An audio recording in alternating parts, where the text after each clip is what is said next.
Dear student good morning. இப்போ நம்ம ட்ரெஸரரி bill market அது வந்து நம்ம பார்க்க போகிறோம். ட்ரெஸரரி பில் மார்க்கெட்னா என்ன அப்படின்னா, இப்போ நம்மக்கிட்ட ஒரு டாக்குமெண்ட்ஸ் இருக்குதுன்னு வச்சுங்க. டாக்குமெண்ட்ஸ் இருக்குது. அப்போ அந்த டாக்குமெண்ட்ஸ் என்னன்னா, என்னுடைய சொத்து மதிப்பு வந்து ஒரு 5 lakhல இருக்குது. அப்போது என்னுடைய சொத்து மதிப்புக்கு ஏற்றவாறு நான் என்ன பண்ணுறேன், அந்த கருவூலகத்தில் நான் வந்து ட்ரெஸரரியில் நான் சப்மிட் பண்ணுறேன். எனக்கு இவ்வளோ தேவை, எனக்கு பணம் தேவை எனக்கு அப்படின்னு சொல்லிட்டு நான் என்னுடைய டாக்குமெண்ட்டை வச்சு நான் என்னுடைய கருவூலகத்தில் நான் பணத்தை வந்து பெற்றுக்கொள்ளுறேன். ஆனால் சர்டன் ரூல்ஸ் ரெகுலேஷன்லாம் வந்து ஃபாலோ பண்ணக்கூடியது ட்ரெஸரரி பில்லை. ஏன்னா நம்ம வந்து பொதுவாக ஒரு லோன் வாங்குகிறோம் அப்படின்னா நம்மளுடைய டாக்குமெண்ட்ஸ் எல்லாம் நம்ம ப்ரொவைட் பண்ணுவோம் அவங்கக்கிட்ட. அது வந்து ப்ரைவேட்டாக இருந்தாலும் சரி, கவர்மெண்ட்டாக பேங்காக இருந்தாலும் சரி, நம்ம என்னென்ன டாக்குமெண்ட்ஸ் எல்லாம் கொடுப்போம். ஃபார் எக்ஸாம்பிள், நம்ம வீட்டு பத்திரம் கொடுப்போம், சொத்து மதிப்பு இவ்வளோ இருக்குது அப்படின்னு சொல்லிட்டு அந்த டாக்குமெண்ட்ஸ் எல்லாம் கொடுப்போம். அது இல்லாமல் என்னுடைய பேங்க் டிரான்சாக்ஷன் இவ்வளோ இருக்குது அப்படின்னு சொல்லிட்டு நம்ம அந்த பேங்க் டிரான்சாக்ஷனை வந்து நம்ம கொடுப்போம். இது மட்டும் இல்லாமல் இன்னும் ஆவணங்கள் எல்லாம் நம்ம கொடுப்போம். எக்ஸ்ட்ரா ஆவணங்கள் என்ன எதனா இருக்கோ அப்படின்னு சொல்லிட்டு நம்ம என்ன பண்ணுவோம், அதை வந்து சப்மிட் பண்ணுவோம். அப்போ தான் வந்து அவங்க வந்து லோன் வந்து நம்ம கேட்குற லோனை வந்து ப்ரொவைட் பண்ணுவாங்க. அப்போது அவங்க வந்து டிஸ்கஸ் பண்ணுவாங்க, என்னன்னா உன்னுடைய சொத்து மதிப்பு வந்து பார்த்தீங்கன்னா 5 lakhs தான் இருக்குது, ஆனால் நீங்கள் வந்து ஒரு 10 lakhs கேட்குறீங்க, எப்படி நான் என்னால் கொடுக்க முடியும் அப்படின்னா அவங்க என்ன பண்ணுவாங்க, அவங்களுடைய கால்குலேட் பண்ணி பார்ப்பாங்க. அவங்க வந்து ஜஸ்ட் ஒரு 4% இல்லை 10% அவங்க என்ன பண்ணுவாங்க, டிஸ்கவுண்ட் ரேட்டை வந்து ரேட் ஆஃப் இன்ட்ரெஸ்ட் வச்சு அவங்க கொடுப்பாங்க. அப்போ கொடுக்கும்போது கால்குலேட் பண்ணி கொடுக்கும்போது அதை விட கம்மியாக இருந்தது அப்படின்னா உங்களுடைய சொத்து மதிப்பை விட நீங்கள் டிரான்சாக்ஷன் பண்ணக்கூடிய அமௌண்ட்டு அதிகமாக இருந்து உங்களால் சரியான ப்ராசஸ் பண்ண முடியாமல் போகும் அப்படின்ற நிலைமையில அவங்க வந்து லோனை கேன்சல் பண்ணிடுவாங்க, மணி உங்களுக்கு தர மாட்டாங்க.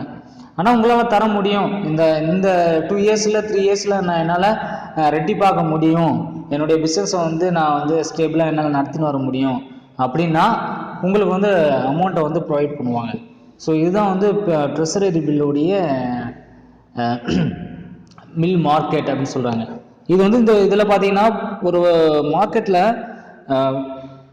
கருவூல ரசீதுகளை வாங்கவும் விற்கவும் இந்த கருவூல சந்தை வந்து பயன்படுகிறதுன்னு சொல்கிறாங்க. ட்ரெஸரரி பில் மார்க்கெட் வந்து ரொம்ப தேவைப்படுதுன்னு சொல்கிறாங்க. சரி, ட்ரெஸரரி பில்ஸ் அப்படின்னா என்ன பார்க்கலாம். ட்ரெஸரரி பில்ஸ்னால் ஒரு அரசாங்கத்தால் கவர்மெண்ட்டால் என்ன பண்ணுறாங்க, வெளியிடக்கூடிய ரசீது தான் இந்த கருவூல ரசீதுன்னு சொல்லுவாங்க. ஓகேங்களா. Treasury bill are very popular and enjoy higher degree liquidity since they are issued by the government. இது கவர்மெண்ட்னால இஷ்யூ பண்ணக்கூடியது. இதை 3 விதமாக வந்து இதை வந்து ஜென்ரலுடைய ஃபியூச்சர்ஸ் என்ன அப்படின்னா, யாரெல்லாம் வந்து இந்த கருவூல ரசீதை வந்து வெளியிடுறாங்க, கருவூல ரசீதை வந்து எப்படி அதனுடைய இயல்பு எப்படி இருக்குது அப்படின்னு பார்க்குறாங்க. ஸோ அந்த இயல்புகள் அப்படின்போது ஜென்ரல் ஃபியூச்சர்ஸ். ஃபர்ஸ்ட் பார்த்தீங்கன்னா, இது உங்களுக்கு முக்கியமான ஒரு பாயிண்ட்டு. இது உங்களுக்கு இதுலேருந்து இது வரைக்கும் உங்களுக்கு 3 மார்க்கில் கேட்பாங்க. ஸோ நீங்கள் இப்போ ஃபாலோ பண்ணிக்கோங்க. நீங்கள் இது எதனாலும் சரி, இது எதனாலும் சரி, ஸோ உங்களுக்கு வந்து 3 மார்க்கில் பயன்படும். இது மட்டும் இல்லாமல் இங்கே இந்த ட்ரெஸரரி பில் வந்து ஃபஸ்ட்டு வந்து இஷ்யூவர் அப்படின்னு ஒன்று வெளியிடுறாங்க. யார் ஃபஸ்ட்டு வந்து இஷ்யூவர், வெளியீட்டாளர். அப்புறம் பார்த்தீங்கன்னா ஃபினான்ஸ் பில்ஸ்னால் ஏதாவது ஒரு ஃபினான்ஸ் பில்ஸை வந்து நீங்கள் வெளியிடணும். ஃபினான்ஸில் ஏதாவது பெண்டிங் எதனா இருக்கா, நீங்கள் ஏதாவது லோன் வாங்கிட்டு கட்டாமல் விட்டு இருக்கீங்களா, இல்லை உங்களுக்கு வந்து அதிகபட்ச லோன் கொடுக்கலாமா வேணாமா அப்படின்னு டிஸ்கஸ் பண்ணக்கூடியது இந்த ஃபினான்சியல் பில்ஸ் வச்சு தான் அவங்க வந்து கொடுப்பாங்க. நெக்ஸ்ட் வந்து லிக்விடிட்டி, அதாவது நீர்மைத்தன்மை உடைய உங்களால் கரெக்டான அளவில் பிஸ்னஸ் ரன் பண்ணிக்கிறீங்க. அப்போ உங்களால் இந்த மணியை வந்து நான் வந்து ஒரு 5 lakh கொடுக்குறேன் உங்களுக்கு லோனு, அப்போ இந்த மணியை உங்களால் இந்த 1 yearக்குள்ளே செட்டில் பண்ண முடியுமா அப்படின்னு அவங்க செக் பண்ணுவாங்க.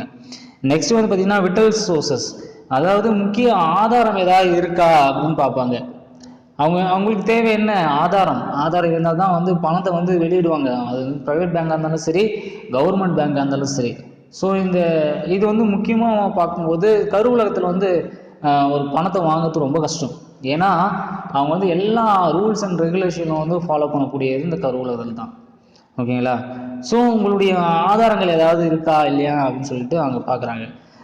அடுத்ததாக பார்த்தீங்கன்னா மானிட்டரி மார்க்கெட், அதாவது பண மேலாண்மை. பண மேலாண்மை யாருன்னா உங்களுக்கு வந்து உங்களுடைய அசட் இருக்குது பார்த்தீங்களா, உங்களுடைய அசட் வந்து இந்த அளவுக்கு தான் இருக்குது, 5 லேக்கில் தான் இருக்குது, நீங்கள் 10 லேக் கேட்குறீங்க. அப்போ உங்களுக்கு தேவையானது எப்படி நீங்கள் செட்டில்மெண்ட் பண்ணுவீங்க, நீங்கள் எப்படி ப்ராசஸ் பண்ணுவீங்க, என்ன ஒர்க் பண்ணுறீங்க, எல்லா டீட்டெயில்ஸும் என்ன பண்ணுவாங்க, உங்களை வந்து கேட்டு தெரிஞ்சு அதனுடைய டாக்குமெண்ட் ப்ராசஸ் எல்லாம் பண்ணிவிட்டு அடுத்து தான் என்ன பண்ணுவாங்க, பணத்தை வந்து வெளியிடுவாங்க, பணத்தை வந்து உங்களுக்கு கொடுப்பாங்க. அதுதான் வந்து பண மேலாண்மையுடைய முக்கியமாக பார்க்கப்படுகிறது. ஓகேங்களா? இதுதான் வந்து ஃபீச்சர்ஸ். அடுத்ததாக என்ன பார்க்க போகிறோன்னா என்ன, டைப்ஸ் ஆஃப் ட்ரெஸரரி பில்ஸ். இந்த டைப்ஸ் ஆஃப் ட்ரெஸரரி பில்லில் வந்து 3 விதமான டைப்ஸ் ஆஃப் ட்ரெஸரரி பில்ஸ் இருக்குது. என்ன அப்படின்னு பார்க்கும்போது இதில் ஃபஸ்ட்டு கேட்டிருக்காங்க பார்த்தீங்கன்னா, இது ரொம்ப முக்கியமான ஒரு உங்களுக்கு இதிலேருந்து இது வரைக்கும் பார்த்தீங்கன்னா உங்களுக்கு வந்து 3 மார்க்கில் கேட்பாங்க. இது முக்கியமான பாயிண்ட்டு. இது எல்லா இடத்துலையும் டைப்ஸ் ஆஃப் ட்ரெஸரி பில்ஸ்னால் எல்லா பப்ளிக்கில் கேட்கக்கூடிய ஆன்சர் கொஷின்ஸ் இதெல்லாம். ஃபஸ்ட்டு பார்த்தீங்கன்னா 91 டேஸ் ட்ரெஸரி பில்ஸ். 91 டேஸில் என்ன பண்ணுவாங்கன்னா வெளியிடுவாங்க. 91 டேஸில் ப்ராசஸ் பண்ணி வெளியிடுவாங்க. அதாவது இங்கே சொல்லப்பட்டிருக்காங்க 91 days treasury bills are issued at the fixed discount rate of 4% as well as through action. அதாவது 91 நாளில் என்ன பண்ணணும்னா அவங்க வந்து ப்ராசஸ் பண்ணி அவங்க வந்து ஏலத்தில் விடுவாங்க. என்னன்னா 4%, அதாவது 4% வந்து வெளியிடுவாங்க. இதில் டிஸ்கவுண்ட் ரேட் 4% கொடுப்பாங்க. இது வந்து பார்த்திங்கன்னா இந்த இஷ்யூடு பார்த்திங்கன்னா ஃபிக்ஸ்டு டிஸ்கவுண்ட் தான். இது வந்து எந்த ஒரு மாற்றமும் கிடையாது. இது வந்து ஃபிக்ஸடாக கொடுக்கக்கூடியது அப்படின்னு சொல்கிறாங்க. அப்போ 94 டேஸில் என்ன ஆகுன்னா அந்த ட்ரெஸரி பில் வந்து ஏதாவது ஆவணங்கள் வைத்து என்ன பண்ணலாம், நான் வந்து சப்மிட் பண்ணலாம். முன்னாடி சொன்னபடி தான். இப்போ என்னுடைய தேவை வந்து ஒரு 5000 ரூபாய் தேவை, நான் வந்து 10,000 ரூபாய் கேட்குறேன். அப்படிங்கும்போது அந்த 10,000 ரூபாய்க்கு என்ன 2 வருஷத்தில் நான் ரெட்டிப்பாக்கிடுவேன் அப்படின்னும்போது உங்களுக்கு என்னென்ன ப்ராசஸ் பண்ணிவிட்டு 94 டேஸில் என்ன பண்ணுவாங்கன்னா உங்களுக்கு வந்து பணத்தை கொடுப்பாங்க. இல்லைன்னா உங்களுக்கு வந்து உங்களால் செட்டில்மெண்ட் பண்ண முடியாது, நீங்கள் தவணை முறையில் நீங்கள் பணத்தை வந்து செட்டில்மெண்ட் பண்ண முடியாது அப்படின்ற பட்சத்தில் அவங்க என்ன பண்ணுவாங்க, கேன்சல் பண்ணிடுவாங்க. அடுத்தது பார்த்தீங்கன்னா the RBI held 91 days and 182 days treasury bills are and they are issued on tap basis throughout the week. அதாவது இந்த கருவூலத்தில் இந்திய ரிசர்வ் வங்கியினுடைய 91 நாட்கள் மற்றும் 182 நாட்கள் கருவூலக ரசீதுகளை வந்து ஒரு வாரம் முழுவதும் வடிகட்டும் அடிப்படையில் வெளியிடப்படுகிறது. என்ன வடிகட்டுதுன்னா 94 டேஸில் உங்களுக்கு வந்து வெளியிடுவாங்க. ஆமாம், அதனுடைய ப்ராசஸ் என்னென்னா ரொம்ப நாள் ஆகும். அது ப்ராசஸ் ஆகிறதுக்கு வந்து ரொம்ப நாட்கள் ஆகும். அந்த ப்ராசஸில் ஃபஸ்ட்டு பார்த்தீங்கன்னா 94 டேஸில் வெளியிட்டுருவாங்க, ஏலத்தில் விட்டுருவாங்க 4%. செகண்ட் பார்த்தீங்கன்னா உங்களுக்கு வந்து 191 டேஸில் இருந்து 182 டேஸ் வரைக்கும் என்ன பண்ணுவாங்க, எடுத்துன்னு போவாங்க. அதனுடைய ப்ராசஸ் இருக்கும். அது இல்லாமல் அந்த ப்ராசஸ் முடிஞ்ச பிறகு 364 days treasury bills do not carry on fixed rate. அதாவது 364 நாட்கள் கருவூலக ரசீது எந்தவித நிலையான விகிதமும் கொண்டு செயல்படுவதில்லை அப்படின்னு சொல்கிறாங்க. அப்போ அந்த 1 இயர்க்குள்ளே என்னாச்சு, அந்த ப்ராசஸ் முடிஞ்சிச்சுன்னா அந்த ப்ராசஸ்க்குள்ளே உங்களுக்கு கிடைச்சிச்சுன்னா ஓகே, இல்லைன்னா உங்களுக்கு வந்து கிடைக்காது அப்படின்னு சொல்லுவாங்க.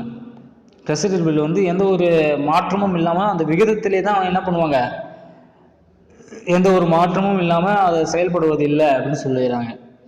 The discount rate on these bills are quoted in action by the participant and accepted by the authorities. அதாவது விகிதம் அடிப்படையில், இந்த தள்ளுபடி விகித அடிப்படையில் அந்த அமைப்பின் இசைவின்றி பெற்று பங்கேற்பாளர்களுக்கு ஏலத்தில் தெரிவிக்கப்படுகிறது. அதாவது என்னென்னா ஒரு 4% கொடுத்துருக்காங்கன்னா அந்த 4%ல் வந்து உங்களுக்கு 4% தான் ஃபிக்ஸ்டு. இதுக்கு மேலே நாங்கள் குறைக்க மாட்டோம், ஏற்றவும் மாட்டோம். இதை வந்து உங்களால் முடியுமா அப்படின்னு சொல்லிட்டு என்ன பண்ணுவாங்க, பங்கேற்பாளர்களுக்கு எந்த வித இசைவுமின்றி அதை தெரிவிச்சுருவாங்க. ஓகேங்களா? இத்தகைய விகிதத்தையே தள்ளுபடி விகிதம் என்று கூறப்படுகிறது. இதுதான் வந்து சச்சஸ் rate called of cut off ரேட்ஸ்ன்னு சொல்லுவாங்க. இதுதான் வந்து கட் ஆஃப் ரேட். ட்ரெஸரி பில்னால் இதுதான்.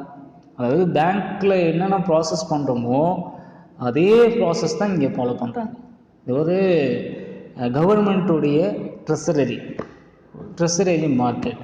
அப்போது வணிகத்தினுடைய தேவைகளை வந்து இந்த பேங்க் மூலிமா வந்து பெற்றுக்கொள்ளலாம் அப்படின்னு சொல்கிறாங்க. ஓகேங்களா?